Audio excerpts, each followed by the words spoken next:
Sim, sim, pode. Bom, então, boa tarde a todos. Estamos aqui no nosso, eu não diria que é o último, mas é o primeiro seminário de pesquisa do próximo evento, porque nós já estamos antecipando ele há um ano de antecedência. Então, não é o último, é o primeiro, porque, com certeza, o ano que vem, se Deus quiser, estaremos todos aqui juntos fazendo. Então, o Alexandre já está inaugurando já o primeiro do ano que vem, tá, Alexandre? Só para a gente não... agradecer aqui o nosso público que está participando, estamos entrando, estamos acessando aqui a plataforma aos poucos, tá? O Alexandre é o nosso... Eu quebro muitos protocolos aqui, e a liturgia do negócio, porque é sempre mais um diálogo e um bate-papo que a gente tem feito já há 10 anos, né?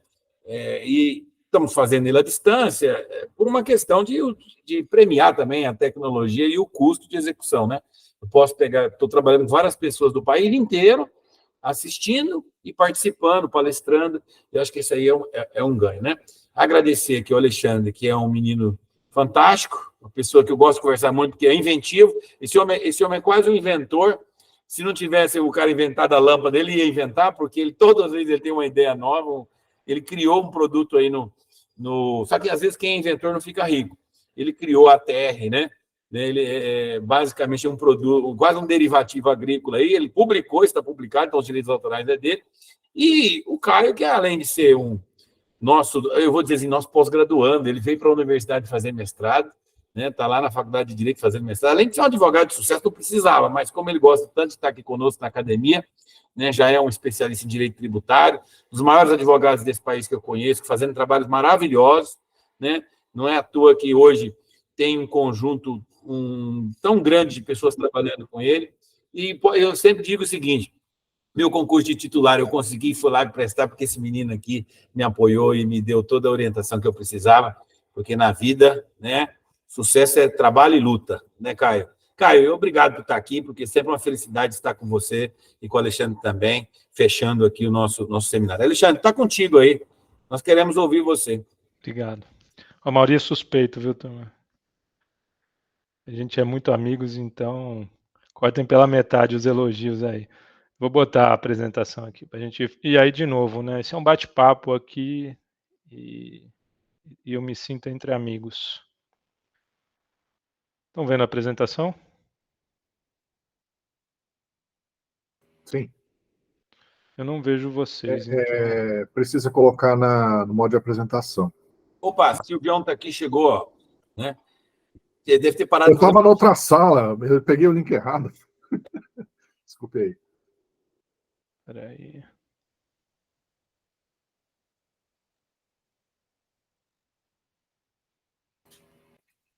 Esse foi, Silvio. Se você colocar na tela inteira, fica mais fácil.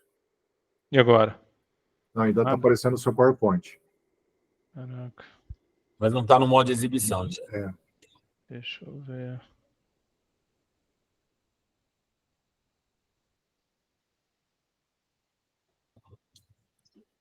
Eu não tenho muita habilidade com o Meet.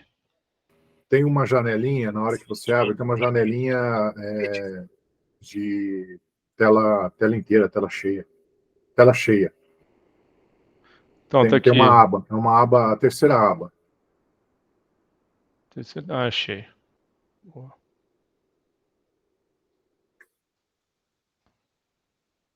Uhum. Esse foi agora. Foi? Agora sim. Boa. Então vamos lá, eu não estou vendo vocês. Se tiver... Se você quiser, pode ocultar essa barrinha aí. Tá. Se tiver algum ponto, por favor, me chamem.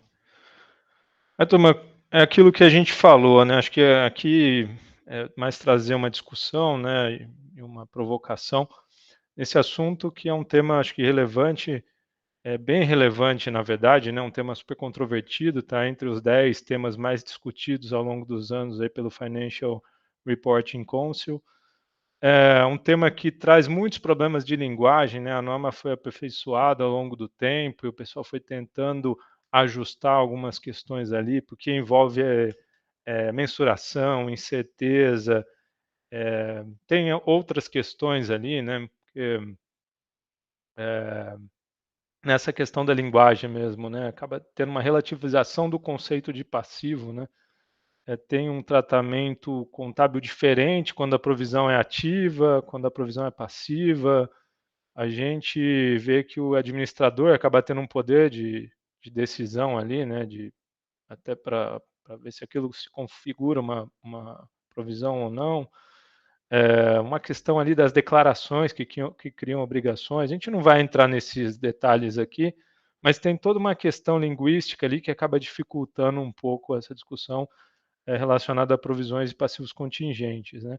É o fato que esse assunto, esses passivos, né, e essas notas explicativas trazendo os passivos contingentes, as provisões e os passivos contingentes têm uma relevância quando a gente olha para as empresas brasileiras.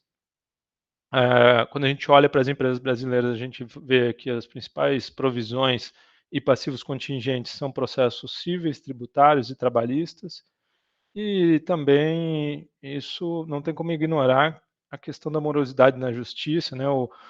A quantidade de processos que a gente tem hoje ainda represados, pendentes de julgamento, né? Então, tudo isso é para falar que esse é um tema que está sempre em alta. O que é uma provisão? Só para a gente dar um passo atrás aqui, né, e retomar essa questão conceitual. A provisão é aquela obrigação que deriva de um evento passado, então alguma coisa que aconteceu e surgiu uma obrigação. É provável que haja uma saída de recurso e que a estimativa possa ser feita de forma confiável. Então, se eu tiver preenchidos esses requisitos aqui, eu vou ter uma provisão. A norma fala que é um passivo de prazo ou valor incerto e que se configura, né, com esses passos. Uma obrigação que surge de um evento passado, é provável que vai sair um recurso e eu posso estimar isso de forma confiável.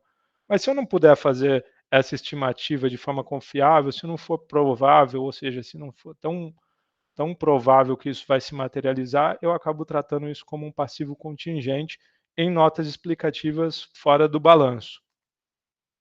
Aqui eu trago de forma ilustrativa só, né, essa sequência de eventos quando a gente olha para provisões resultantes de processos, né? Tem uma sequência de eventos. Aconteceu alguma coisa, surgiu um litígio, tem uma decisão desfavorável, uma grande probabilidade de uma decisão desfavorável e um julgamento da administração que vai olhar para isso e falar, realmente, né, isso aqui vai acabar fechando esse ciclo aí e tendo uma influência para isso ser considerado uma provisão ou não. Um ponto interessante que eu trago aqui, né, nas nossas conversas aí na FE com o professor Silvio, professora Mauri, sobre esse assunto, que a gente olhou para trás e vimos que os principais papers, né, os principais estudos que tratavam desse assunto, eles estavam olhando sempre ali para o julgamento do administrador. Tem estudos que mostraram que as companhias maiores, ali principalmente do setor de energia e telecomunicações, divulgavam mais informações sobre provisões e passivos contingentes.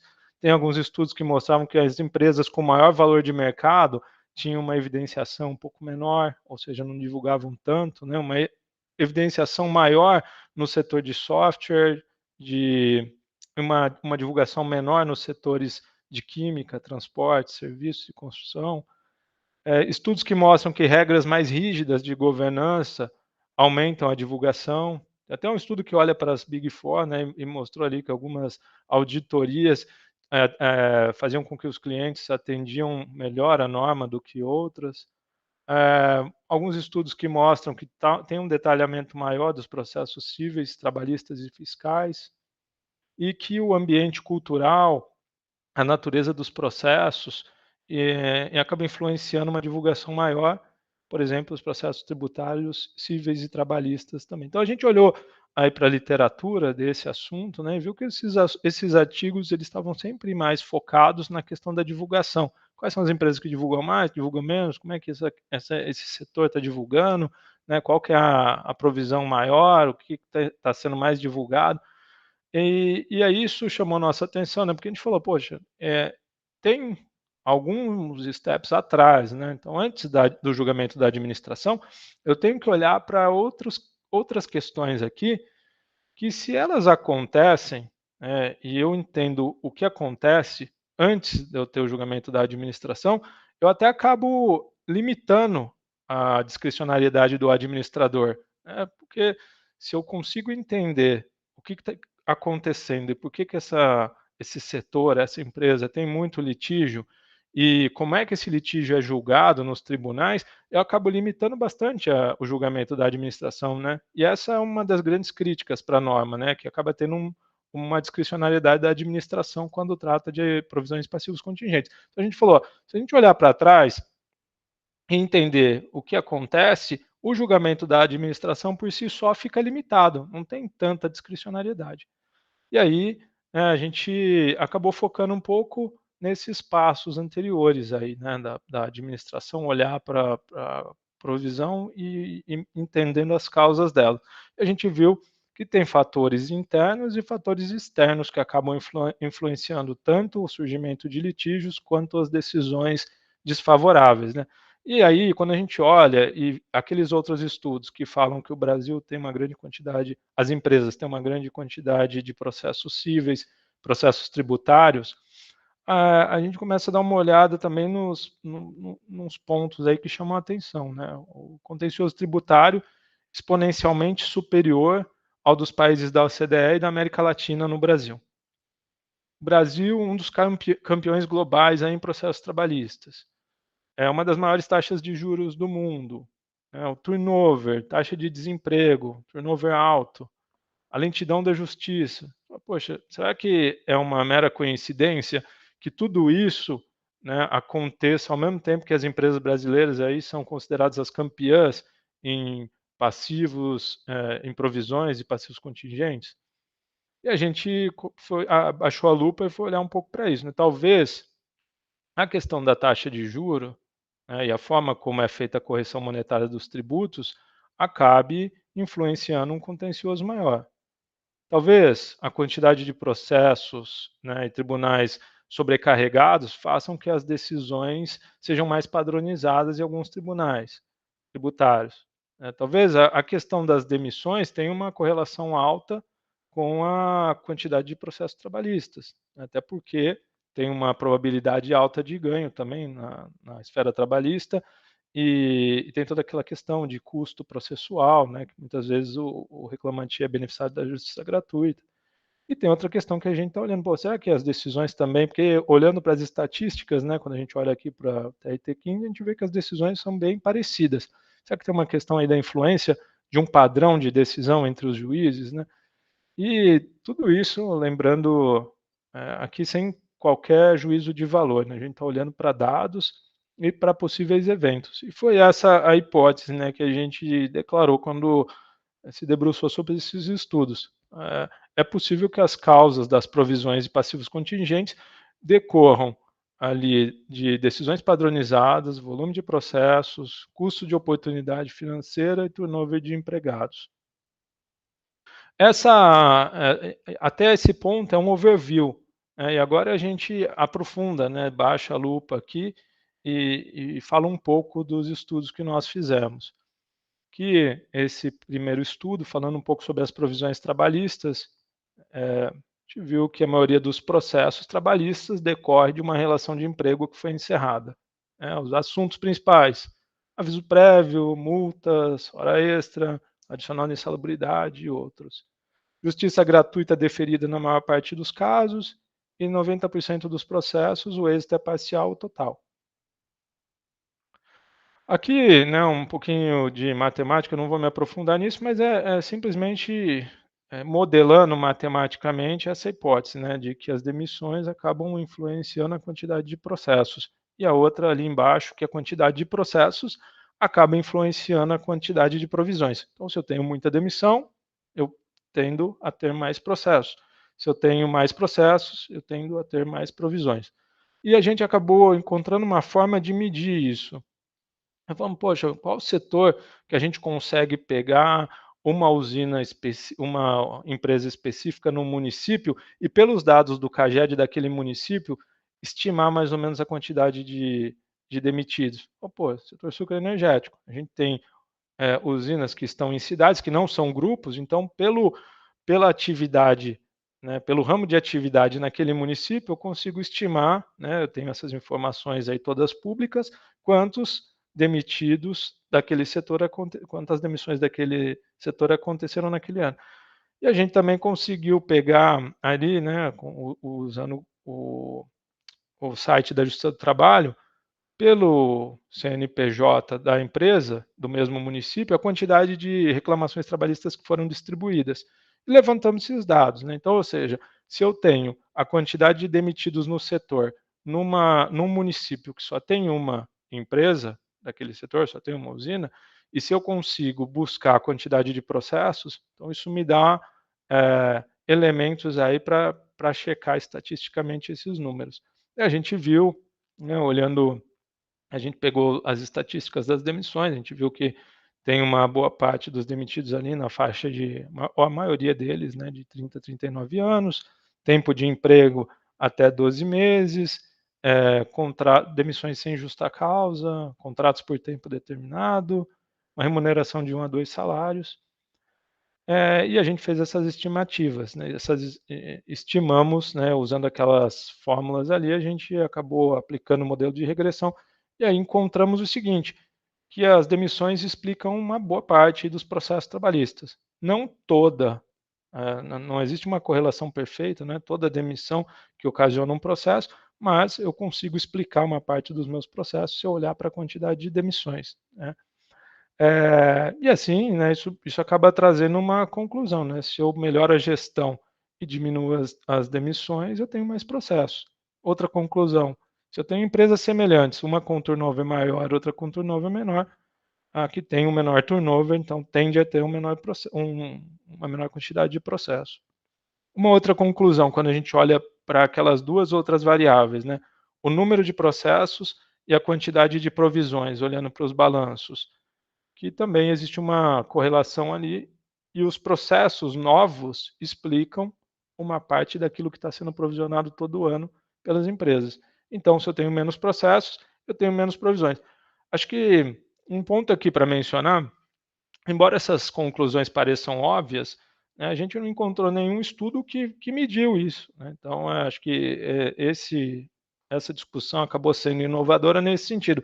Era algo que todo mundo meio que tinha essa percepção, mas que não tinha sido checado ainda, né? Então a gente conseguiu mostrar que realmente faz sentido, né? Demissão acaba explicando uma parte dos processos, e o fato de eu ter processos novos vai explicar o meu percentual de provisões, uma parte das minhas provisões. Para não, a gente não tem muito tempo aqui, né? Também para priorizar as discussões, eu já parto para o segundo trabalho que foi feito, que foi olhar um pouco para essa questão da padronização, né? Todo mundo, mas poxa, é parecido, né? Os juízes decidem mais ou menos na mesma linha na justiça trabalhista, e tem uma série de outros fatores, né? Lógico que tem a questão da orientação dos tribunais, né? Da jurisprudência como um todo, mas falou, poxa, vamos dar uma olhada para ver como é que os juízes de primeira instância estão decidindo. A gente viu que na Justiça do Trabalho, se a gente considerar que o acordo, né, trabalhista é uma decisão que acaba sendo parcialmente favorável para o empregado também, 90% dos casos acabam sendo favoráveis aos reclamantes. Nós olhamos e entendemos assim, uma padronização em larga escala, quando a gente olha para isso de longe, né, e olha grandes números, sugere uma padronização em escala menor. Então vamos olhar juiz por juiz para ver como é que isso está acontecendo, né? E tem uma teoria, uma linha de pesquisa que fala do peer effect, né, que é o efeito dos pares, né? Se eu tenho pares decidindo de uma certa forma, existe uma tendência, essa teoria acaba falando isso, né, de seguir o padrão dos pares. A gente acabou usando essa teoria aí para analisar a padronização das decisões dos juízes trabalhistas. Olhamos para o TRT15, que só exclui São Paulo e Baixada Santista, São Paulo, Grande São Paulo e Baixada Santista. Olhamos para o ano de 2021, foram 95 cidades, 141 juízes, e fizemos uma análise aqui, né? A gente encontrou, usando uma análise de cluster, que olha agrupamentos, né, uma análise de dados olhando para agrupamentos, que existe uma similaridade de 85% nas decisões da Justiça Trabalhista, né? E aí tem 14 clusters, ou seja, 14 tipos de decisões mais comuns, né, nesse grupo aí de, se não me engano, 91 juízes. Mas tem 2 que prevalecem. Até tem um mapa aqui na direita que a gente acabou colorindo os padrões de decisão por município, né? Mas esses 2 padrões ali do cluster 6 e 7 foram os que mais foram encontrados, aí que é um percentual aí de 40% de conciliações, é um percentual pequeno, ali em torno de 10% de casos procedentes, mais ou menos 10% de casos improcedentes e uma 40% ali de procedentes em parte. Ou seja, a maior parte dos processos acaba sempre ou terminando um acordo ou é julgado parcialmente procedente. O reclamante acaba levando, mas não leva tudo o que foi pleiteado. Olhando para esses resultados, né, a gente fala, poxa, mas pode vir o seguinte questionamento: mas isso aí não acontece por conta de uma orientação do tribunal? Será que os juízes não estão decidindo de forma parecida porque o tribunal está seguindo uma linha e eles estão seguindo?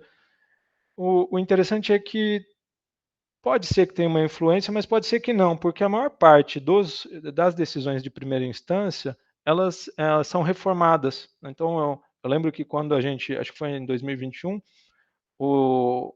a estatística era que mais de 50% das decisões de primeira instância eram reformadas. Se houvesse um padrão, essas decisões, um padrão decorrente de uma orientação jurisprudencial, essas decisões seriam mantidas. Mas então isso acaba reforçando a tese de que existe meio que uma padronização ali dos juízes, e isso não é por conta dessa orientação jurisprudencial. Por que isso talvez aconteça? Custo psicológico de adotar um comportamento diferente, né? Porque as empresas realmente, né, uma boa parte delas descumprem a legislação trabalhista e aí precisa, enfim, falta de provas e tudo mais, né? Acaba gerando um passivo, acaba gerando esse padrão de decisão mais pró-empregado. Mas isso também mostra que os processos trabalhistas acabam tendo uma previsibilidade alta. Então, se eu olhar para esses números ao longo dos anos, desde 2016 até 2021, você vê que no todo, né, olhando para os números do Tribunal Geral, do TRT15, a gente vê que esse padrão ele acaba sendo mantido e não foi alterado também com a reforma trabalhista. Então, esse foi um outro ponto. E só fechando essa parte aqui, falando das provisões trabalhistas, né? Então a gente vendo, né, que, poxa, as demissões, a questão das decisões, né, com uma probabilidade grande de êxito, talvez isso explique por que eu tenho tanto processo trabalhista, né, e por que eu tenho tanta provisão trabalhista, né? Como eu disse no início, né? Talvez aquela questão da justiça gratuita, unindo a justiça gratuita com a probabilidade de êxito, acaba levando à conclusão que, poxa, se eu arriscar aqui, eu tenho mais chance de ganhar do que de perder. Indo para a questão das provisões tributárias, aqui é um primeiro estudo que a gente olha para a taxa de juros e processos tributários. A contextualização é que a esfera tributária é complexa, né? A gente tem uma legislação complexa, a gente tem uma carga tributária relevante e tem um judiciário com muitos processos tributários, né? Eu tenho 75 milhões de processos represados em 2021, 2022. Eu tenho 36% desses processos, ou seja, mais de um terço, que são execuções fiscais. Só no CARF, naquela ocasião, mais de 90 mil processos, um valor de 982 bilhões. Empresas com mais de 280 bilhões de provisões e passivo contingente tributário. E aí, além disso, uma instabilidade das decisões. Quando a gente olha para os processos tributários, né, muito longos, Tem estudos ali que mostram que de 13 a 18 anos a duração desses processos. Eu tenho uma questão da taxa de juros simples e Selic, a taxa de juros Selic aplicada de forma simples para a correção monetária desses débitos, e eu tenho a questão também da limitação das penalidades, né. O que isso pode levar à conclusão? É que a taxa de juros pode influenciar o passivo tributário. A gente pode ter um problema de passivo tributário aqui no Brasil decorrente dessa questão da taxa de juros. Não a taxa de juros sozinha, né, e não a taxa de juros por conta dos juros simples, mas por conta do tempo, né? Quando eu agrego o tempo de julgamento dos processos, mais a forma de correção monetária e mais a limitação das multas, talvez esse seja um motivo aí que explique o grande passivo tributário. E ninguém, pelo menos não vou falar ninguém, mas a gente não encontrou outros estudos olhando para isso. Os outros estudos estão olhando para a complexidade, para a quantidade de recurso, estão olhando para outras questões aí da legislação mesmo que obriga os entes públicos a ajuizarem execuções fiscais de pequeno valor. Então, os outros estudos olharam para várias coisas, mas não encontramos estudos que estivessem olhando para esse efeito do tempo do processo e da correção monetária e da limitação das multas, se isso poderia ser um driver aí, um motivador para um contencioso tributário mais alto. E aí fazendo conta, né, se é mera matemática de juros simples e juros compostos, quando a gente olha para o tempo de processo, para multa e para taxa de juros, a gente vê ali que acaba, quando a gente olha para o valor futuro simples, né, e o valor futuro composto, o que a gente está meio que olhando aqui, né? É como se eu fosse me financiar.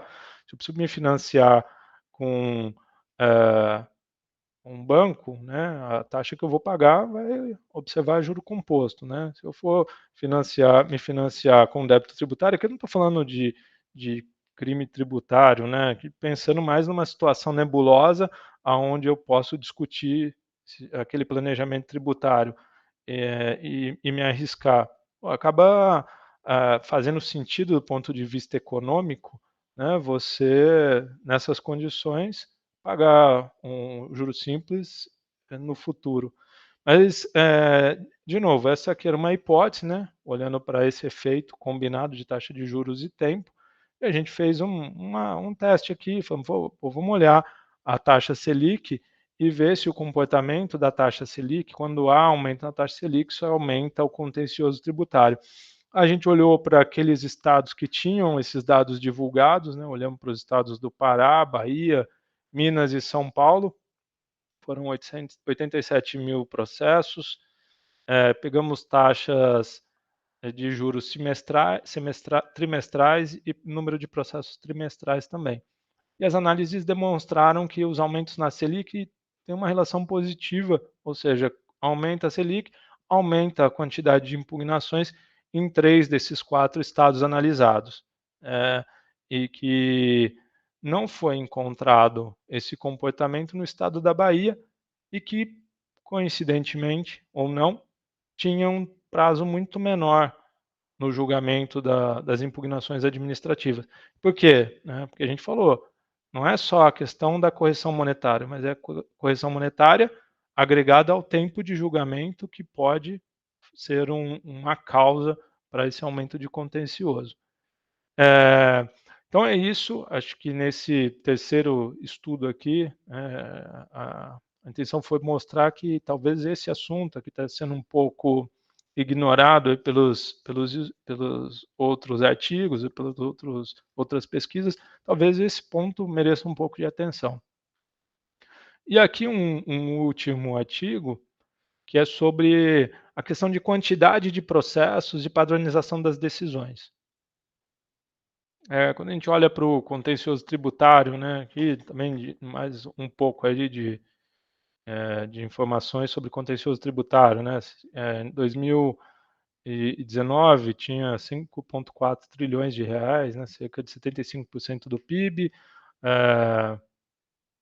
uma boa parte dessas discussões, né, o principal tributo em discussão, na verdade, era o ICMS, Estado de São Paulo, primeiro lugar em arrecadação, seguido por Minas Gerais e Rio de Janeiro, E a impugnação administrativa, ela é sempre interessante, né, para o contribuinte, porque é uma formalidade menor, um custo menor, e eu suspendo a cobrança do tributo, suspendo a exigibilidade. Isso ajuda a explicar essa característica do contencioso administrativo, ajuda a explicar porque a gente tem mais ou menos 30% dos autos de infração impugnados, né, em São Paulo. E olhando para os dados do TIT, tem um êxito do fisco aí em mais de 90% dos casos, êxito total ou parcial, né? Por que isso? Será que os recursos são meramente protelatórios? Será que o tribunal administrativo é parcial, né, mesmo sendo composto aí não só de fiscais? Será que da administração pública?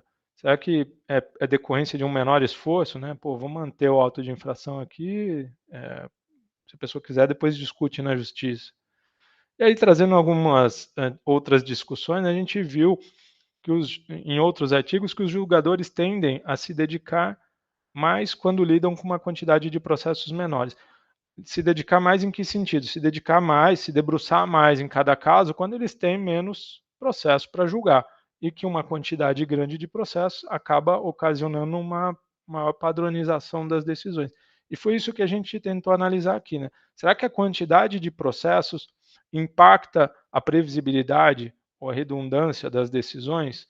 E aí, para fazer isso, nós acabamos usando um pouco da teoria da informação, que é uma teoria matemática, que fala o seguinte: você tem um canal de comunicação, né? Imagina que os julgadores eles emitissem mensagens e tem um limite no canal, né? Que se cada decisão fosse uma mensagem, existe um limite desses julgadores para emitir mensagem. Quanto maior a quantidade de mensagens, eu preciso dar um jeito de suprimir isso, né? E a forma como eu encontro de otimizar o meu tempo, ou melhor, essas mensagens, é padronizando. Então, a gente usou essa teoria aqui, não vamos entrar na questão matemática, mas que era para mensurar essa redundância, porque do ponto de vista da teoria da informação, dá para você mensurar a redundância, né, ou a padronização dessas decisões. A gente acabou usando isso aqui para mensurar a quantidade de informação, né, a quantidade de redundância, mas no fim do dia, o que a gente mediu é o quanto a quantidade de processos impacta numa padronização maior das decisões. E a nossa hipótese foi essa, né, que um aumento de processos torna as decisões mais redundantes, torna as decisões mais padronizadas e mais padronizadas em favor do fisco. E a gente viu que realmente essa hipótese acabou se concretizando, né? Quanto maior aumentava a quantidade de processos, mas não era qualquer processo, eram os processos mais simples. Então, conforme aumentava a quantidade de processos tributários mais simples, aumentava a quantidade de decisões mais padronizadas e mais favoráveis ao fisco. Então, por quê? De novo, com mais processos, julgadores têm menos tempo para analisar caso a caso, e a decisão mais conservadora, ou a decisão mais, talvez a melhor decisão para ele ali seja preservar o auto de infração, né? Manter o status quo, que era manter o auto de infração. É como se houvesse um limite trimestral, a redundância aumenta a capacidade de liquidação, ou seja, quanto mais eu padronizo, mais eu consigo dar vazão. E isso ajuda a explicar o êxito fazendário em 90% dos casos, total ou parcialmente. Por que que eu tenho contestação mesmo diante de chances irrisórias de êxito? Talvez por essa questão do benefício do tempo, né? E aí isso remete a outra discussão que a gente falou antes dessa. Acho que aqui, só para fechar, né? Então, acho que o objetivo dessa apresentação aqui e dessa discussão foi investigar as causas, né? E além da decisão do administrador, de como as empresas divulgam, como as empresas tratam as provisões passivos contingentes, mas ir lá para trás um pouco e entender qual que é a característica do ambiente institucional brasileiro, qual que é a característica dos tribunais, e talvez isso possa ajudar a explicar esse grande volume de provisões nas empresas brasileiras.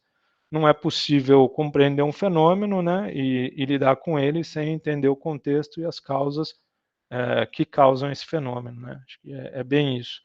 E aí, uma conclusão geral aqui, também já partindo para o encerramento, é que as provisões são questões complexas, né? Tem diversos elementos ali dentro desse assunto, dentro desse conceito. Entender os fatores que causam os litígios e o comportamento das decisões reduz a discricionariedade dos administradores. Isso é geral, né? Tipo, para quem é usuário da demonstração financeira, para os bancos, né, para os auditores, né, se eles entendem como se comportam esses eventos, né, conseguem, isso reduz a discricionariedade, né, até o próprio administrador tem a discricionariedade reduzida quando ele entende o que está por trás aí. A quantidade de demissões ajuda a compreender e prever litígios trabalhistas, né, processos ajuda a entender a quantidade de provisões, tempo de julgamento e taxa de juros podem explicar litígios tributários, chance de êxito trabalhista pode, enfim, acaba tendo essa questão das decisões padronizadas, e chance de êxito tributário, né, acaba decorrendo do volume e do valor dos processos. Era isso, deixa eu tirar aqui a apresentação. Não sei se eu falei muito rápido, pessoal, mas tentei trazer de forma simples aqui o tema para abrir agora também para as discussões.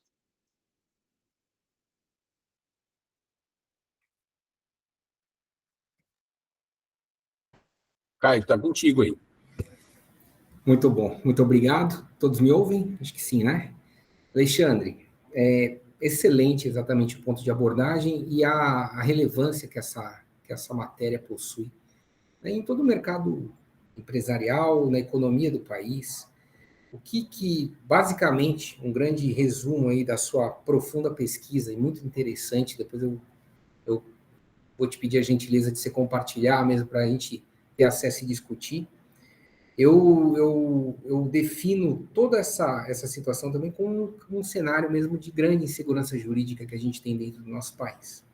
Se a gente for verificar os processos e os ambientes mais regulados, as obrigatoriedades de que as provisões sejam realizadas, né, com as observâncias legais, com a CPC 25, mercados regulados aí como os bancos com a Basileia, né, então uma série de determinações que impõem uma necessidade de provisão é uma carga importante, né, que você acaba tendo com a obrigatoriedade disso, por isso que eu até deixo esse impacto dentro da justiça, com os custos diretos, com uma forma de atualização, também acho que quando a gente começa a sopesar, mas aquelas empresas sérias em que realmente colocam um provisionamento interno, né, fazem esse impacto dentro do resultado, então, assim, o custo fechado total, né, e também com o custo direto de honorários, com as multas, né, de protelar, com o caso de execução com pagamentos não, né, assim, de início você já coloca mais 10% de honorários, mais 10% eventualmente de uma multa pelo não pagamento espontâneo.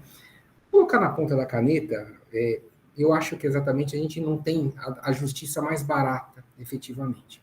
O que eu acho que nós temos é uma justiça incerta, na qual a segurança jurídica ela é um atributo super relevante para a discussão judicial.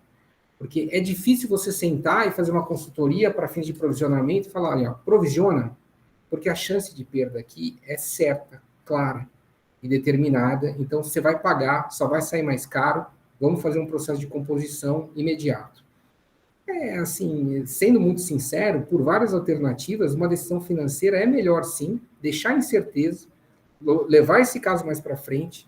Às vezes você consegue, com decisões em turmas distintas, decisões totalmente opostas, né? Então, assim, o nível de certeza para você passar para o empresário, para determinar exatamente um pagamento já de imediato, ou mesmo uma necessidade de um provisionamento completo, para evitar esse número de contencioso, ele é muito complicado. A gente tem um sistema jurídico no qual o nosso sistema de precedentes, como ele não tem nenhum regime de consequência, ele é um regime de precedente muito, muito raso, né? Por quê? Nós temos os juízes de primeiro grau basicamente atuando como juízes de passagem, então você acaba tendo uma necessidade com uma decisão em que o livre-arbítrio, em que o livre convencimento, ele é um critério de decisões que às vezes são totalmente teratológicas, que exatamente as cortes já decidiram, e que esse princípio de você não ter a obrigatoriedade de se respeitar um precedente, a possibilidade exatamente de você ir passando por esferas, já sabendo qual era a decisão final da principal corte existente no país. Só que o nosso regime jurídico pode levar, e tudo isso, uma forma de possibilidades, e contando às vezes com outros desenrolares dentro da justiça, é um resultado importante que a gente possa deduzir dessa quantidade enorme de processos. A gente falando da Justiça do Trabalho, com base na Justiça em Números aí do CNJ, os números mais atualizados aí de 2022 também, bom, na Justiça inteira brasileira nós tivemos 31 milhões de novos processos em 2022, né? 31 milhões de novos casos ingressados. Na Justiça do Trabalho, especificamente, nós tivemos 3 milhões, né?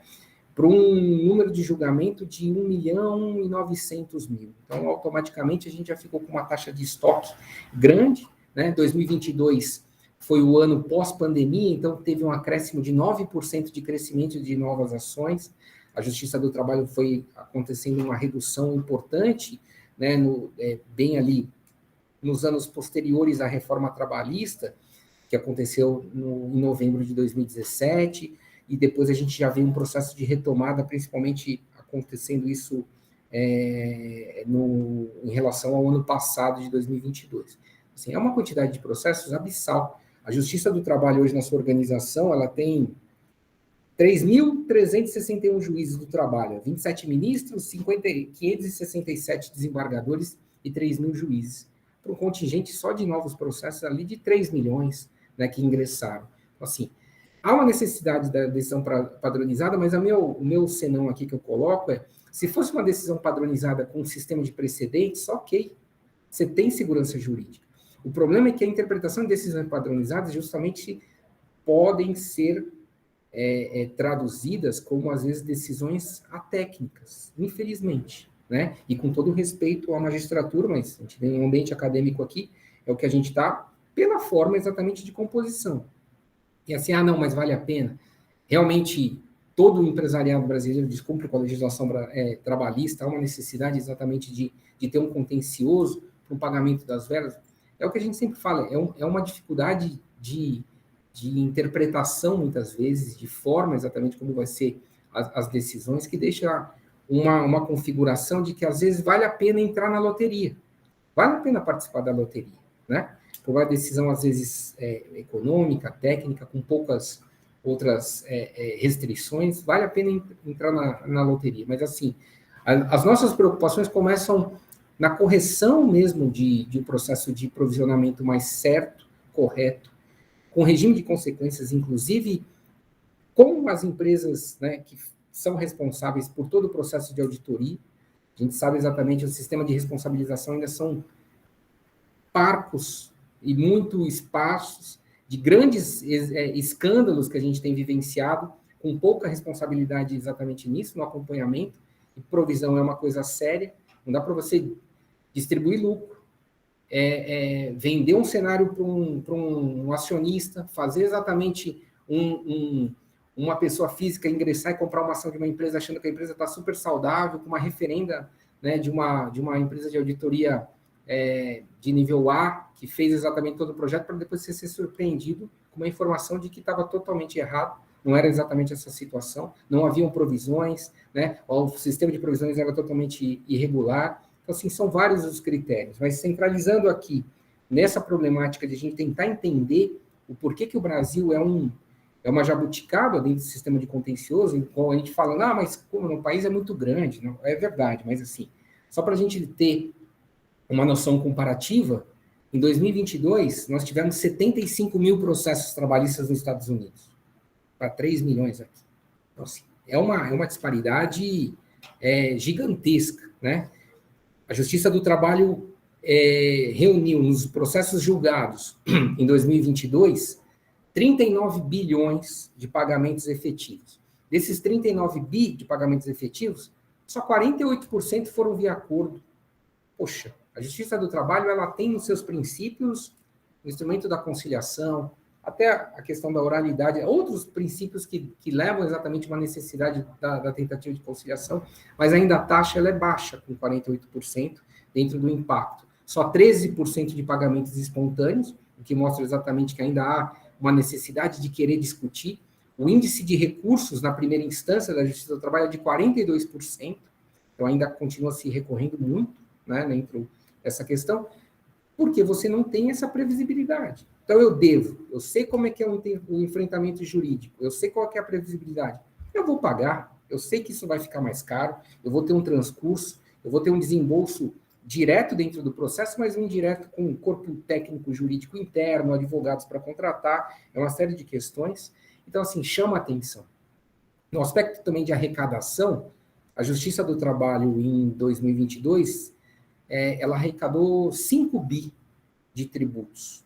Esses 5 bi, 75% foram para o INSS, 16% foram para o imposto de renda, e 9% ali de complementos eram com custas, né, com taxas de administração.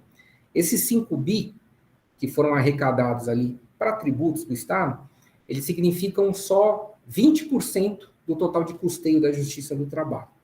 Assim, então, se a gente tenta verificar que há uma evasão enorme de tributos no aspecto trabalhista, havendo a necessidade de que uma justiça, né, consiga fazer uma recomposição para fins do Estado, isso não está valendo a pena, porque se eu tenho um gasto muito maior para que haja essa... Né, então, assim, só 20% do que eu gasto com a Justiça do Trabalho foram efetivamente com tributos diretamente arrecadados para que fizesse toda a composição. Obviamente, o objetivo da Justiça do Trabalho não é uma justiça com fins de arrecadação, ela tem uma função social muito importante, ela tem uma série de questões de recomposição, né, dentro das diferenças sociais que nós temos, é um papel importante que a Justiça faz, mas o aspecto geral das minhas considerações e dessa importância, e dessa questão que é fundamental que a gente está falando, dentro do custo Brasil, ao final, né, do investimento,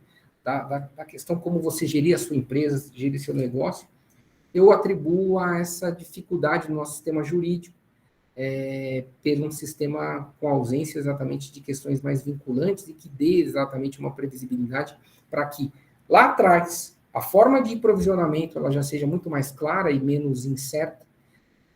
No decorrer de um processo, de uma discussão, nós também tivermos uma forma mais clara para saber, para que os próprios advogados de contencioso estimulem os seus clientes a falar, vamos fazer um acordo que isso está perdido, eu tenho certeza. E é difícil hoje você chegar para o seu próprio cliente e falar, tem chance, olha, tem, porque os entendimentos são tão diversos, que acaba desestimulando esse caráter de composição ou de pagamento direto. Então, são pontos muito importantes e que clamam exatamente por revisitações para que haja um arranjo mais certo. Por exemplo, a gente ficou até 2021 com uma incerteza na questão da Justiça do Trabalho sobre as formas de correção antes da DC 58, que fez uma definição sobre o critério de correções, né, dos débitos trabalhistas, e daí modulou qual que vai ser a forma de correção até ajuizamento, pós-ajuizamento, trouxe a Selic um caráter dúbio ali de correção monetária e também de juros, mas assim, a gente tinha uma diferença, uma estimativa de diferença de que, eventualmente, os provisionamentos que as empresas possuíam ia sofrer uma alteração de 30%, se caso a gente tivesse uma decisão diferente, ou caso nós tivéssemos uma decisão só de modulação diferente. Poxa, 30%? Que empresa que tem margem de 30%? Pouquíssimas. É um impacto muito grande. Então, assim, você ter, às vezes, uma base de processos enorme, e você viver com uma incerteza, não do débito, efetivamente, que às vezes você já tinha, que também você não tem uma provisão, mas inclusive da forma de correção, daquilo que eu deixei de provisionar, dessa conta financeira de, olha, eu deixei, ou eu provisionei, mas o custo econômico desse provisionamento foi X, e o custo judicial foi X mais 2. Até isso a gente tinha uma incerteza que foi dirimida agora, né, através desse julgamento, que pelo menos agora você tem esse nível de previsibilidade, coisa que a gente está em discussão também nas outras esferas, ainda sobre questões de correção. Então, tudo isso tem um impacto muito grande e que gera uma dificuldade na forma de agir nas questões de provisão e depois nos atos para evitar um número do contencioso. Então, assim, essa discussão ela é muito profunda, muito importante, porque ela é quase que única. O nosso país é quase que único nessa quantidade de contencioso. A gente pode buscar diversas explicações pelo nosso sistema, pela origem do nosso sistema, pelas inspirações que o direito brasileiro possui, mas na prática, o nosso nível de contencioso ele é exacerbado. Algumas práticas são importantes, como o próprio poder público, né, que é o principal litigante, tem uma forma diferente estão se noticiando também que haverá aí uma mudança que possa haver um impacto já de imediato de quase 1 milhão de processos que possam ser pagos. Tem uma série de questões para serem dirimidas, mas, assim, um aspecto bem resumido, eu acho que a gente tem um ponto central de uma insegurança jurídica que acaba desencadeando uma série de questões aí nesse processo decisório e que é um impacto muito nefasto para o país, né? A gente não pode penalizar nunca a situação do empresário, porque é o empresário também que acaba movimentando a economia e gerando os empregos. Então, toda a desoneração, a certeza, a forma, o pagamento, a circulação de dinheiro, ela começa já ali no pagamento de uma verba trabalhista que foi correta e que possa ser finalizada no término do contrato de trabalho, e não, às vezes, aqui 10 anos para frente, com um nível de incerteza que nem o trabalhador recebeu e conseguiu usufruir, às vezes, a empresa teve um custo enorme, você fica exatamente com uma dificuldade, inclusive de mensuração, de valuation para fazer para as empresas, para que a gente tenha um mercado mais ativo de M&A dentro da nossa sociedade. Então, assim, são muitos os problemas que passam exatamente por esse eixo central da sua apresentação, Alexandre, que foi um prazer enorme aqui debater contigo, adorei o trabalho e concordo plenamente contigo.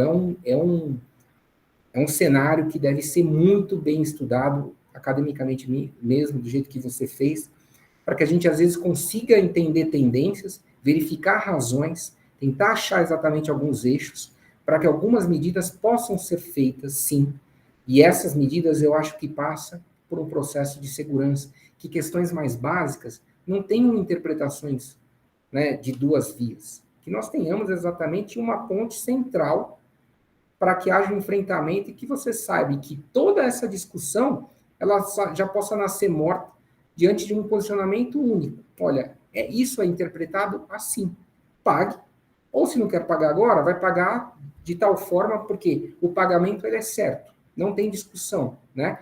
Não provisionar exatamente isso aqui não é um evento incerto, que é outra questão da definição da própria questão. Quando você faz a discussão e aí o enquadramento improvável possível remoto, dentro de um cenário jurídico do jeito que a gente tem, poxa, você tem uma liberdade enorme, porque você acaba tendo precedentes de todo lado para montar um processo de provisionamento do jeito que você quer e com segurança, eventualmente, jurídica e fundamento jurídico de diversas decisões, né, totalmente confrontantes. Então, assim, fica difícil esse cenário e essas são as poucas contribuições que eu gostaria de dar nessa situação, que eu entendo que acaba sendo um reflexo enorme, né, que a gente já poderia ter na circulação econômica do nosso país e que cada vez mais o contencioso ganha mais espaço, tem exatamente um número mais volumoso e a gente ainda tem visto diversas dificuldades de gestão. Então, assim, essa gestão não passa pelo aparelhamento cada vez maior da justiça, com a formação de novos tribunais, como nós tivemos o recente Tribunal Federal em Minas Gerais, né? Essa não é a saída, isso não vai ter fim, né? Você tendo o tamanho da nossa população, 31 milhões de novos processos em 2022, você vê assim, é um cenário exatamente que a conta não fecha nunca. Então, há necessidade de uma discussão, e eu acredito, na minha humilde opinião, que um sistema de precedentes efetivamente mais vinculativos, né, e de toda uma estrutura judiciária mais coordenada, ela possa realmente ter um impacto na nossa economia e na nossa sociedade muito mais valorosa. Era isso que eu gostaria de dizer, novamente agradecer ao professor Ciro, ao professor Amaury, e a todo mundo aí que está nos ouvindo, que é um prazer enorme aqui estar entre amigos, a gente discutir sobre esse papo, mas tão importante, né, e tão relevante, que deve chamar a atenção de todos nós. Obrigado, Caio. Acho que concordo super aí com você. De novo, né, só reforçando que aqui a gente não está demonizando o reclamante, nem demonizando a Justiça do Trabalho, né? Mas a gente está vendo que tem um problema ali, né? E tem muita gente que fala, não, poxa, mas precisa ter um viés ou precisa ter uma decisão mais favorável porque realmente as empresas descumprem a legislação. Mas se é isso que acontece, acho que não é esse o remédio que tem que ser dado, né? Tem que aumentar a fiscalização, tem que ser olhado. Mas como tem uma frase que diz o seguinte, né, que para todo problema complexo existe uma solução simples e errada, né? Acho que esse é um problema complexo que merece um aprofundamento, sim, né? O que a gente está trazendo aqui, de novo, né, foram dados e que isso provavelmente explica esse contencioso, né? E aí o mercado acaba trabalhando em cima da ineficiência, de certas ineficiências, né? Talvez isso explique essa comercialização também de créditos que a gente está vendo, né? Esse mercado aí de venda de direitos que vai acontecendo e vai se impondo, né? Então, acho que concordo com você e obrigado aí pelas considerações. Muito bom, né, Silvio? Assim, outra coisa que eu acho que bacana, Caio, porque, assim, o pessoal tem discutido, do qual eu faço parte dessa discussão e sou crítico, né? As pessoas perguntam, né, mas para que servem as pesquisas que vocês fazem aí na USP? Tirando aquelas áreas que a gente sabe que inventa um medicamento e uma forma de operar o coração, né? Ou um material que o cara utiliza lá na odontologia, parece que em ciências sociais aplicadas a gente faz pesquisa e não vê, porque não tem uma entrega imediata, não é né? E aí isso serve para várias regiões, várias áreas onde as pessoas estão fazendo pesquisas mais teóricas, na matemática. Talvez não sirva para nada hoje, mas lá na frente foi o algoritmo que propiciou fazer exatamente, né, a inteligência artificial. Se não fosse aquela matemática dele lá atrás, de otimização. Então, assim, às vezes a ciência e a realidade, né, parece que a gente está bastante distante. Mas eu tenho acreditado e tenho tentado buscar, e o Silvio, a gente tem conversado sobre isso lá na USP e tal, e fazer pesquisas que sejam mais úteis para a sociedade, né? E, às vezes, assim, investigar as causas, como você bem colocou, né? E aí você trouxe alguns pontos, eu quero rapidamente aqui, para não tomar muito tempo de vocês. Primeiro, dizer o seguinte: medir insegurança jurídica é como se fosse medir felicidade, né? Você nunca sabe quando você vai estar feliz, e você nunca sabe quando, na verdade, o seu processo... É como se você navegasse no escuro, né? Então, assim, eu acho que isso é um pouco do sentimento.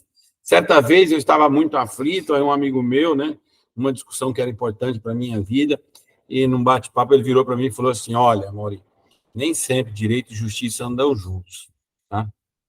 Né, às vezes eles estão em caminhos bem opostos, né? Então, eu acho que essa é a sensação que a gente tem, né? Que a gente tem uma justiça, mas não sentimos que nós temos direitos, né? Quer dizer, porque parece, quando começa a fugir ao sentido da razão e aí da lógica, mas a gente começa a dizer: puxa, mas nós estamos gastando tanto com a justiça, né? E uma justiça que nos gera tanta insegurança jurídica. E aí uma outra questão que você colocou, que eu gostaria de explorar rapidamente, que é quando o ministro, o atual presidente do STF, dá uma entrevista, porque acho que assim, uma outra coisa que me incomoda bastante, né? Juiz virou popstar. Lugar nenhum no mundo, juiz é popstar. O único juiz popstar é o de futebol, que é o mais odiado, né, ali no estádio. Mas juiz no Brasil virou popstar, juiz tem Twitter, juiz contabiliza, né, curtidas. Desculpa, mas assim, eu como cidadão me incomodo, né, juízes ligando para dizer: olha, a PEC que você está fazendo aí você não pode fazer, tem que fazer assim, não é assim, né? Desculpa, mas assim, será que nós estamos no mundo errado, né? Será que quando a gente tem lá todos os elementos de prova, que pagou as horas extras, pagou o salário, eu não estou dizendo que todo mundo... Porque há uma criminalização do empreendedor. Não estou dizendo que não tenha problemas, que não tenha direitos feridos, que não tenha abuso de direito, né? Que, de fato, tem uma frase que uma vez eu ouvi de uma diarista, né? Conversando com ela, eu falei assim: mas por que você mora tão longe? Por que você não mora na casa da sua patroa? Ela falou assim: empregada que dorme na casa da patroa vira escrava, né? Então, assim, eu achei aquilo de uma sabedoria, sabe? Então, assim, a gente tem essa sensação que nós temos todo um aparato judicial, do judiciário, temos talvez o maior número de faculdades, o maior número de advogados do mundo. Eu acho que na China talvez não podemos comparar. Mas, assim, acho que é o maior número de advogados do mundo. Maior número de advogados, por exemplo, brasileiros em Portugal, né, Caio? Quer dizer, nós estávamos dominando o sistema português de justiça e, por sinal, acho que é muito melhor fazer advogar lá do que aqui, tem muito mais estabilidade. Aí vem o presidente do STF e faz uma seguinte fala, isso é público, tá, gente? Não estou fazendo nenhuma aqui. Ele vem e diz assim, eu conversei com o Google e com a Microsoft pro bono, e eles, por favor. Eu acho que faz até sentido, não é uma crítica, mas eu quero que eu relato. Eu fiz uma consulta para eles, vocês podem elaborar um algoritmo de inteligência artificial que reorganiza os precedentes e o juiz decida com o Marco. Eu até achei positivo. Eu achei positivo o que ele falou. Né? Eu quero ver se eles fazem um chat GPT para a justiça. Essa é uma questão que eu queria colocar para vocês analisarem, como fica a questão da inteligência artificial. A gente já tem uma jurimetria bastante avançada no país. A gente tem algoritmo, o Alexandre não quis falar, mas ele tem o beta do juiz, ele sabe a probabilidade do juiz decidir dependendo da natureza do processo, ele até avançou nisso. Né? Então, acho que esse era um ponto que eu queria ouvir, sabe, assim, você trouxe o eixo central, não tem como medir insegurança jurídica, mas tem como medir o consequente da insegurança jurídica, né? E, no fundo, vira o consequente da provisão, né, Alexandre? Então, assim, porque a insegurança jurídica, como o Caio colocou, talvez é a mãe de todos. A gente diria em regressão canônica, né? Ela é a variável que, de um certo modo, se correlaciona com tudo isso que você falou. Muito bem colocado. E aí, por fim, é isso, assim, uma inteligência artificial é a solução simples para o seu problema complexo, Alexandre? E aí eu devolvo para vocês aí, para o Silvio aí, para a gente caminhar.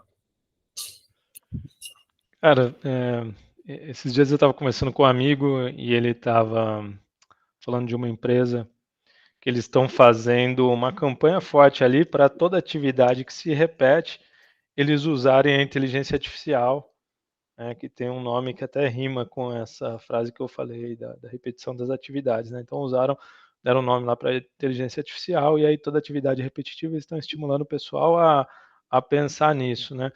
Eu acho que pode ajudar, sim, né, cara? Não desmerecendo o trabalho dos juízes, mas eu acho que pode ajudar, sim. Tem muito caso repetitivo, né? Tem muito caso ali que não demanda muita prova complexa. É lógico que num caso de direito de família, acho que é difícil você usar um algoritmo ali para julgar e usar, né, outros casos semelhantes como base. Mas em alguns casos previdenciários, talvez outros casos tributários, e outros casos com uma demanda repetitiva muito grande, eu acho que pode ajudar bastante, sim, cara. Eu sou super a favor de ferramentas aí tecnológicas que vêm para ajudar a nossa vida em sociedade, né? Então, eu não sei a opinião do Caio, mas eu sou super favorável. Não, com certeza. Eu acho assim que são duas coisas distintas, Amaury. Quando a gente fala mesmo em segurança jurídica, é exatamente a não existência de previsibilidade. É você ter exatamente uma loteria jurídica. É isso. Tá? É você jogar ali e saber se cair com o juiz A. O juiz B, o enfrentamento é totalmente diverso. Então, assim, nem que tenham precedentes, e que sejam, às vezes, precedentes que você discorde juridicamente, e que não é o melhor para o seu cliente, e por isso você não vai estar feliz ao final do processo, mas pelo menos você já sabe exatamente qual é o enfrentamento. E você tem uma possibilidade de adoção diversa da sociedade como um todo. Né? Lá atrás, do empregador que contrata de uma forma e não fez, lá atrás do empresário que está fazendo um pagamento de uma forma que sabe que não deve fazer. Né? Então, assim, é uma consequência muito grande. Por isso que eu acho, sim, que eu concordo que a justiça tem que evoluir no aspecto da inteligência artificial e alguns critérios com o resguardo, obviamente, de questões basilares, né, que devem ser mantidas ali, como análise efetiva de provas, com os direitos de defesa, mas, assim, enfrentamentos que são totalmente, como a Alexandre, são totalmente repetitivos e massificados. E nesses enfrentamentos repetitivos e massificados, nós ainda vemos muitas decisões conflitantes. Por isso que, mesmo assim, você não tem ainda um processo de mudança natural, como a gente fala, como é nos Estados Unidos. Poxa, os Estados Unidos, não, só usando um exemplo bom, tem muita coisa ruim, mas um exemplo bom. Promotor de justiça, ele só vai naquilo que ele sabe que efetivamente ele vai ganhar. Ele não entra por entrar. Ele vai fazer uma acusação com relação que ele sabe todo o enfrentamento e a forma do posicionamento, ele tem um nível de saber, porque assim, para ele é uma vergonha se ele tentou um caso, que ele sabia que já tinha um posicionamento da justiça, e mesmo assim ele entrou e foi derrotado, isso é péssimo, né? O nível de composição pré-judicial é enorme, justamente que a justiça é muito cara, tem uma série de questões, e você já sabe como é que é. Mas a gente tem uma outra forma, né, de estruturação da justiça de lá. Lá é uma justiça, um sistema de precedentes, que a Constituição basicamente é a mesma, com pouquíssimas emendas, né? Não o nosso sistema totalmente codificado, muito codificado em várias questões, em que a gente não tem precedentes, a gente tem lei. Só que daí, quando a gente tem lei, a gente tem interpretações plurimas, né? A gente vai ler o mesmo texto de lei, eu vou entender de uma forma, você vai entender de outra, e é isso que a gente tem ainda dentro do Poder Judiciário. Mas, assim, mesmo na nossa forma, né, de civil law, nós temos, sim, uma possibilidade de avanço no sistema de precedentes. Eu acho que essa necessidade, essa reforma, esse entendimento de toda a máquina judiciária, e que muitas vezes essa questão aí do livre convencimento, obviamente que ele é necessário, é um princípio, mas às vezes ele tem que ter, o juiz ele tem que ter um enfrentamento, um posicionamento que ele faz parte de um sistema de justiça, né?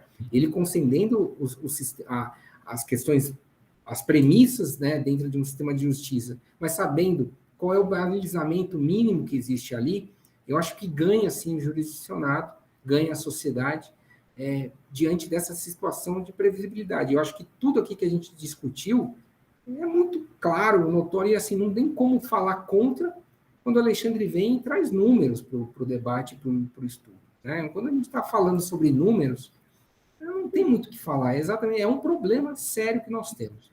E a gente ainda está engatinhando muito nessa forma de correção, nessa forma de enfrentamento. Então, assim, qual é a perspectiva disso para os próximos anos? Né? Vamos continuar aqui empilhando estatísticas e números de recordes e recordes cada ano? Bom, vamos continuar, porque cada vez mais a gente continua tendo uma forma de enfrentamento, né, e da parte jurídica com muita incerteza, com algumas medidas, por exemplo, que a gente está vivendo na Justiça do Trabalho, nós estamos na fase das reclamações constitucionais, na qual a possibilidade, né, de uma discussão aqui de um enfrentamento que o Supremo já tem um posicionamento por questões de terceirização de atividade, vínculo com relação a PJ, tem uma série de questões. As reclamações constitucionais, elas têm sido utilizadas, aqui mesmo no escritório, a gente utilizou e teve um caso essa semana, como uma forma de se driblar toda essa passagem dentro do sistema e já indo na Corte Constitucional para uma decisão que você já entenda que o Supremo já decidiu sobre isso e que o sistema jurídico inteiro não vai decidir por outros critérios, então você já vai direto para passar. É a forma mais correta? Eu acho que não. O Supremo está atuando numa questão que deveria ser muito mais residual e constitucional, como já um tribunal direto. Daí tem uma discussão grande, porque o Supremo não tem enfrentamento de fatos, e às vezes em decorrência disso, né, você possa ter aí sim uma discussão ali, uma chance de uma injustiça, efetivamente, por causa que você tem um posicionamento só básico e teórico, quando se a gente tivesse, durante a justiça, que tem todo o aparelhamento para fazer, sim, a parte de oitivas, de colhida de provas, mas soubesse que, decorrente, ao final dessas partes de provas, a matéria deva ser julgada com base num precedente, eu acho que a gente evitaria tudo. Então, assim, está havendo uma discussão com relação a isso na Justiça do Trabalho muito séria. A Justiça do Trabalho inteira está extremamente descontente com essas revisitações das decisões que estão ocorrendo via reclamações constitucionais.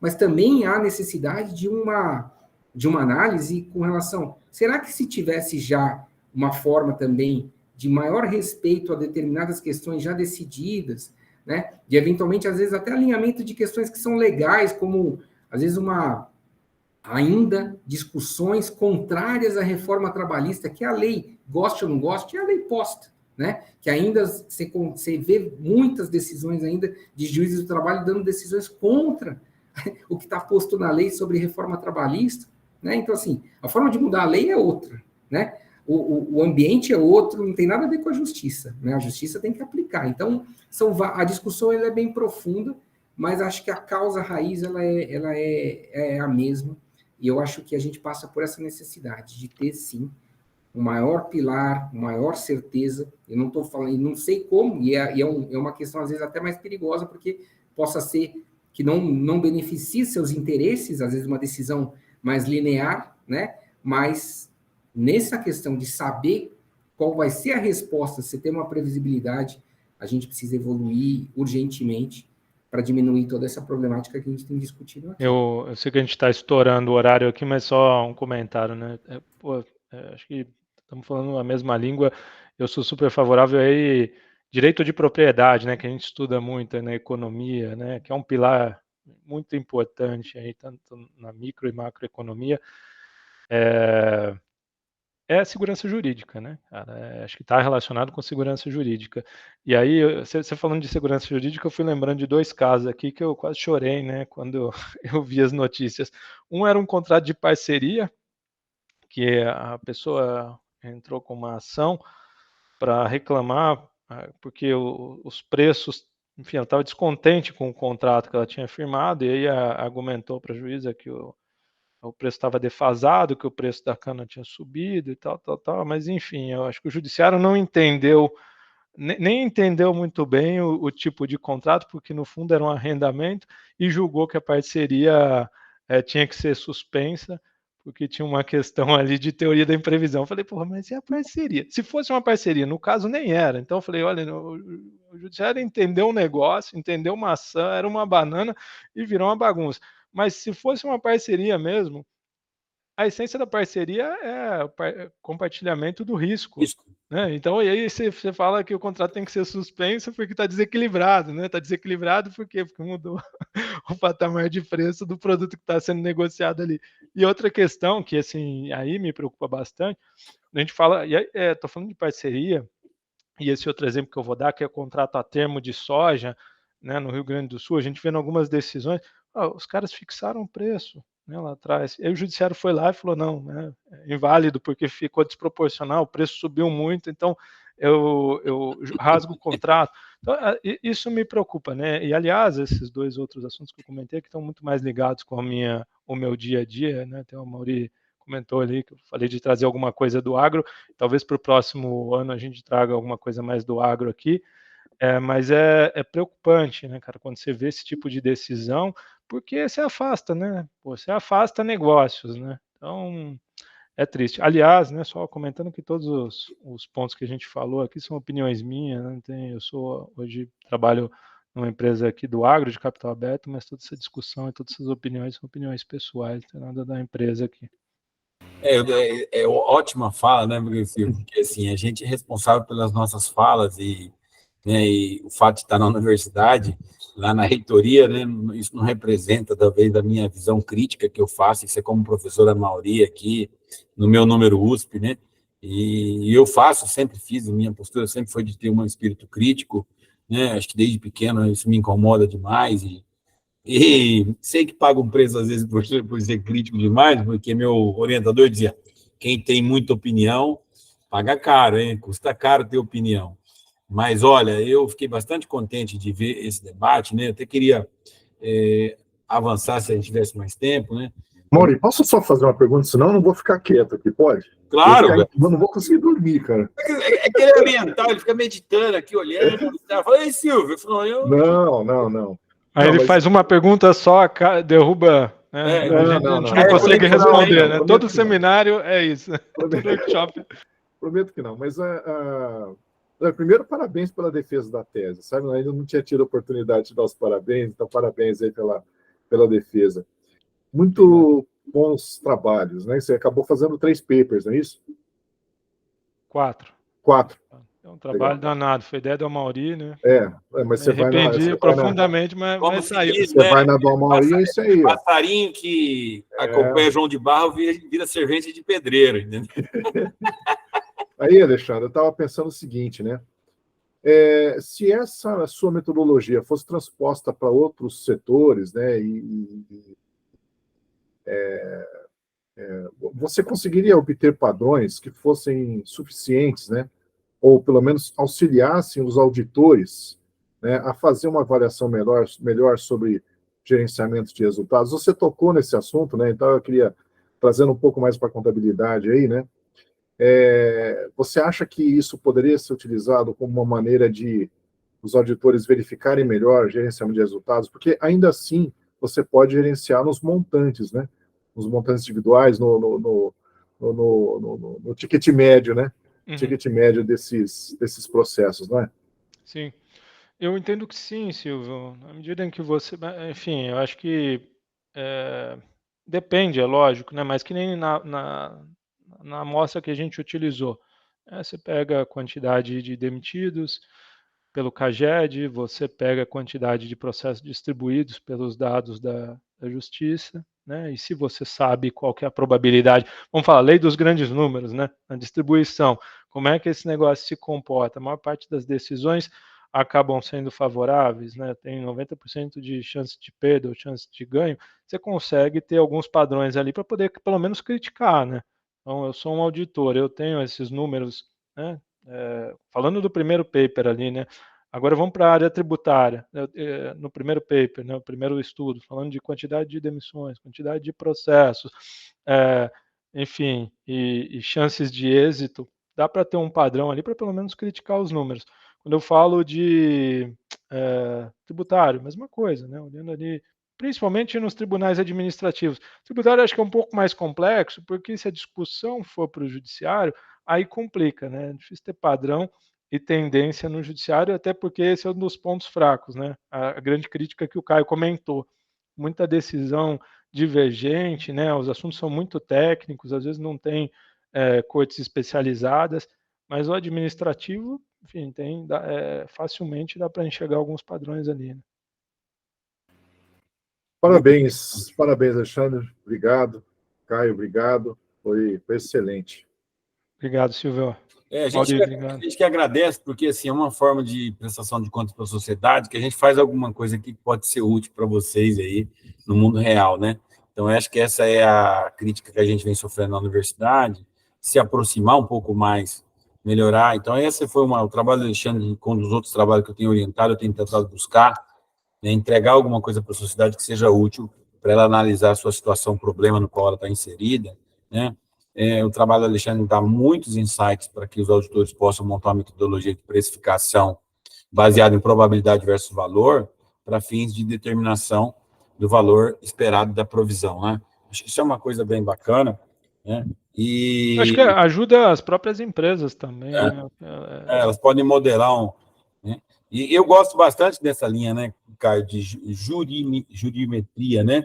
Que você basicamente também faz uma medida. Eu acho que também é uma estatística importante para a gente saber a dinâmica e tendências, né? Eu acho que isso dá uma linha de reforma do judiciário. Quem sou eu para falar em reforma do judiciário? Falo como cidadão, né? E aí, por fim, quem não ficou assustado com a questão, por exemplo, de que o iFood, né, Uber tinha que registrar todos os motoristas de táxi do país na adesão de R$1 bilhão. Então, assim, não sei, mas para que isso? Vamos ser sérios, uma coisa é discuti-la. Mas para que você soltar uma liminar com multas bilionárias, né, bem dizer, diárias, para que transformar isso num espetáculo? Eu acho que não precisa. Se existe ali um direito que está sendo, e alguém está sendo explorado, tem que ser levado, tem que ser discutido, tem que ser avaliado. Mas, às vezes, a gente vê muito espetáculo também, né? Decisões assim, mais espetáculo, assim, que eu não sei se é mais, é um momento de fama. Então, mas tirando isso de lado, eu acho que queria agradecer vocês aí pela participação, sempre muito pontual, muito fina, né? Aprendo muito sobre elegância com o Caio, isso é um verdadeiro diplomata, isso é... Não sei, eu não seria um bom advogado, tenho certeza, porque eu sou muito rasgado, como diria a minha mãe, né? Então, mas agradecer aí a vocês por ajudar a fechar, e nossos participantes aqui, ó, né? Heróis da Resistência aqui, tá? E, cara, sempre um prazer estar com vocês e estar podendo fazer alguma coisa. Como o Caio me diz lá no quinto encontro, ele diz, cara, você não precisa fazer isso. Mas isso que eu fico feliz de ver você, eu não esqueço das palavras, assim, tem detalhes, Caio. Mas ele dizia, cara, você podia fazer que nem todos os outros ser professores. Nada, na impressão de que vocês não fazem nada para a sociedade, só internamente. Você não, e isso custa muito tempo, cara. Que evento maravilhoso. Primeira vez que ele participou, né? Ele e o sócio dele, que é uma outra figura, é o ex-sócio, não sei se ainda está junto lá, mas é fantástico, adoro encontrá-lo, né? E ele falou, cara, você faz isso, gasta uma energia no negócio desse cara, mas esse é o propósito de quem é professor, né? Silvio? Está aqui, sexta-feira, 7h42 da noite, 16h42 da noite, né? E agradecer ao público aí, que sem eles a gente não tem sentido, né? E, cara, pessoal, obrigado aí pela força e tamo junto, tá bom? Silvio, obrigado, Amaury, pelo convite de novo. Caio, obrigado. Prazer estar contigo aí. Vamos ver se a gente mantém contato aí. Fique com Deus aí, pessoal. Bom final de semana a todos, viu? Muito obrigado. Abraço, pessoal. Muito obrigado aí. Tchau. Valeu, obrigado. Tchau. E aí, Silvão, beleza, né? Acho que deu, né? Foi excelente, viu, Maurinho? Rapaz, eu fiquei muito surpreendido aí.